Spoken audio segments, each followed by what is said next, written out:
हरे कृष्ण। 6 जुलाई 2026। आइए जानते हैं आज के पंचांग और आज के मुहूर्त के विषय में। आज सोमवार है। आषाढ़ मास कृष्ण पक्ष की षष्ठी तिथि 1:48 तक है। इसके पश्चात सप्तमी तिथि है। पूर्वा भाद्रपद नक्षत्र शाम 4:07 तक है। उसके पश्चात उत्तरा भाद्रपद नक्षत्र है। सौभाग्य योग बनिजकरण है।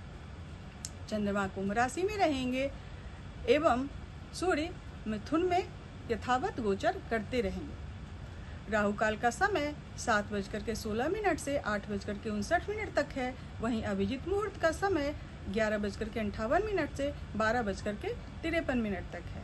जैसा कि आप सब जानते हैं कि राहु काल में कोई भी नया कार्य प्रारंभ नहीं करना चाहिए। वहीं अभिजीत मुहूर्त का समय श्रेष्ठ समय होता है किसी भी कार्य को प्रारंभ करने के लिए।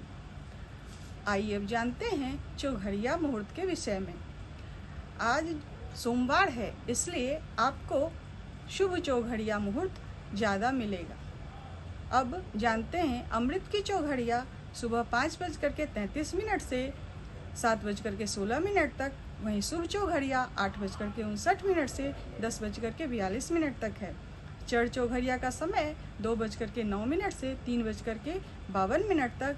वहीं लाभ की चौघड़िया 3:52 से 5:35 तक है। अमृत की चौघड़िया शाम 5:35 से 7:18 तक है। ये आज के चौघड़िया मुहूर्त हैं। और अब आज का विशेष मुहूर्त। आज सुबह 9:26 तक भद्रा है। भद्रा के पश्चात आप शुभ कार्य कर सकते हैं। उससे पूर्व कोई भी शुभ कार्य ना करें। पूर्वा भाद्रपद नक्षत्र में विद्या आरंभ एवं जलयंत्र कर्म ये आप कर सकते हैं।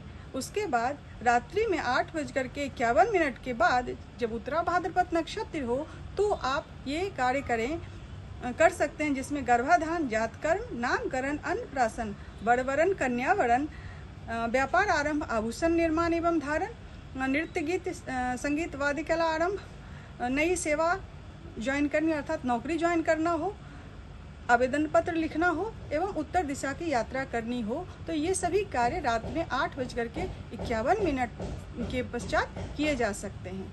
आइए अब आज के जन्मदिन की बधाई। आज जिन जातकों का जन्मदिन है, जिनकी वैवाहिक वर्षगांठ है, उन सभी जातकों को मेरी ओर से तथा मेरे प्राग संस्थान परिवार की ओर से बहुत बहुत बधाई। आप दीर्घायु हो, स्वस्थ रहें, सुखी हों, ये हमारी और हमारे परिवार की ओर से कामना है। आज जिन जातकों का जन्मदिन है वो उन जातकों का मूलांक 6 है। 6 मूलांक वाले जातक जो होते हैं वो शुक्र से प्रभावित जातक हैं। अर्थात ये जहाँ भी रहेंगे ऐश्वर्य अपने आप इनके पास आ जाएगा। अब इन जातकों का ऐश्वर्य तो इन्हें मिल जाता है, तो इन्हें ध्यान क्या रखना चाहिए? तो इन्हें हमेशा सही रास्ते पे चलना, विवेकपूर्ण अपने विवेक का पूर्णतः इस्तेमाल करना जरूरी है। इनके लिए जो शुभ रंग है वो सफ़ेद है। सफ़ेद चमकीला, जो सफ़ेद में बोलते हैं सिल्वर रंग जिसे कहते हैं, वो रंग इनके लिए अत्यंत शुभ है। और आइए अब चलते हैं दिव्य ज्ञान धारा की ओर।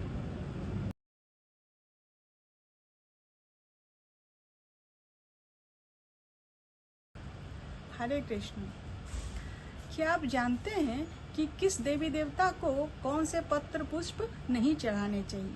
वैसे तो आपको जो भी पत्र पुष्प मिलता है वो चढ़ाते हैं, परंतु कुछ इनमें से कुछ पुष्प और पत्र ऐसे हैं जिन्हें खास किसी देवी देवता को नहीं चढ़ाने चाहिए, अर्थात उनके लिए वो निषिद्ध हैं। तो आपको बस ये ध्यान रखना है कि जिन देवी देवताओं के लिए जो पत्र और पुष्प निषिद्ध हैं वो उन्हें ना चढ़ाएं। बाकी आपके पास जो उपलब्ध है उसे आप चढ़ा सकते हैं।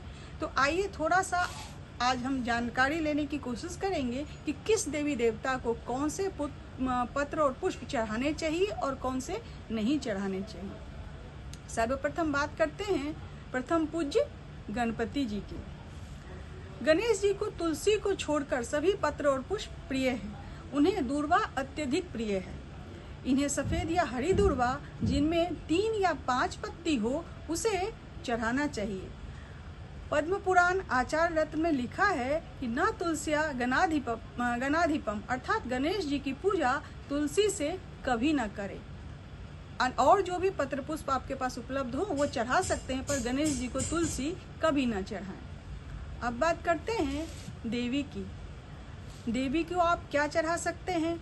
तो जो भी पुष्प और पत्र भगवान शंकर को आप चढ़ाते हैं वो सभी देवी को चढ़ाया जा सकता है। जितने भी लाल पुष्प हैं वे सभी देवी को अभिष्ट हैं।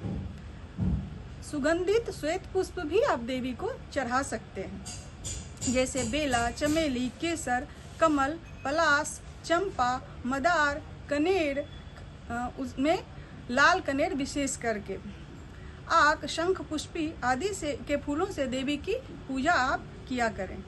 इनमें से आक और मदार को दुर्गा देवी के अतिरिक्त किसी और देवी को न चढ़ाएं। जो शिव जी को चढ़ता है उन्हें सिर्फ देवी के सिर्फ दुर्गा रूप को चढ़ाएं, जैसे माँ लक्ष्मी को नहीं चढ़ाना चाहिए।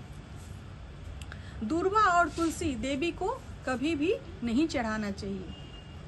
अब आइए जानते हैं भगवान शिव को।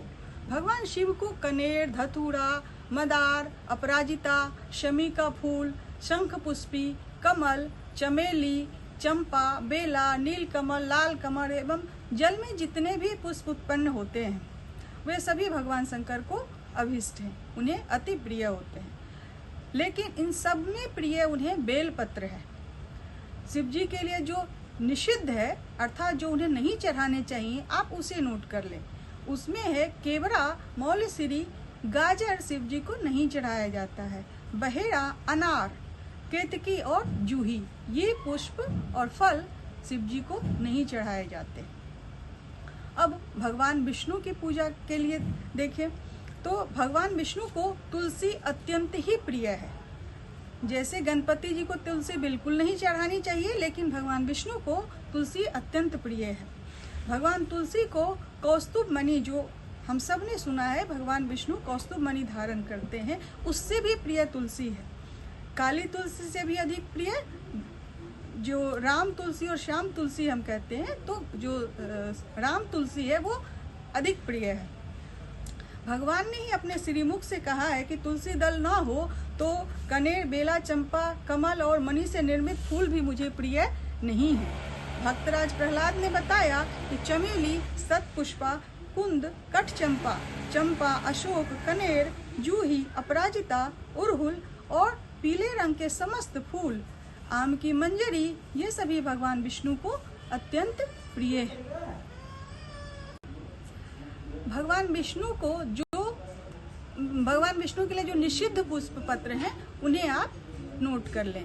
आक, धतूरा, कचनार, गुलर, पाकर ये सभी भगवान विष्णु को नहीं चढ़ाने चाहिए। अब आइए जानते हैं भगवान सूर्य के लिए कौन से पुष्प और पत्र चढ़ाने चाहिए।